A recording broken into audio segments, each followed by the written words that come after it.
সুলাইমান আলাইহিস সালাম শক্তিশালী একজন নবী ছিল। উনি মালাকুল মাউতকে বলেছিলেন, মালাকুল মাউত, আমার মৃত্যুর সামান্য কিছু আগে আমারে বইলো, আমার একটা কাজ আছে।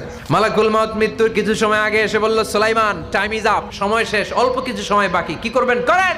সাইয়েদনা সুলাইমান জিনদেরকে ডাকলো, ও জিনেরা, বিশাল একটা প্রজেক্ট আছে, প্রজেক্টে কাজ শুরু করো। আর কিছু জিনকে বলল, চারদিকে গ্লাস ফিটিং করা একটা রুম বানাও।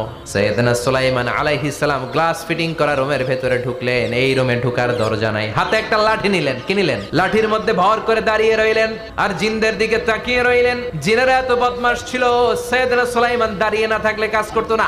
সুলাইমান আলাইহিস সালাম লাঠির মধ্যে ভর দিয়ে দাঁড়িয়ে রইলেন আর বললেন, কাজ করো। জিনেরাও কাজ শুরু করলো। ওদিকে মালাকুল মাউত এসে বলো, সুলাইমান, সময় তো শেষ। সুলাইমান বলে, সমস্যা নাই, রূহ কবজ করো। মালাকুল মাউত ওইভাবে লাঠিতে ভর দেওয়া অবস্থায়, দাঁড়ানো অবস্থায় সাইয়েদনা সুলাইমান আলাইহিস সালামের রূহ কবজ করে নিলেন। উনি এমন ভাবে দাঁড়িয়েছেন, রূহ চলে গেল, লাশ হয়ে দাঁড়িয়ে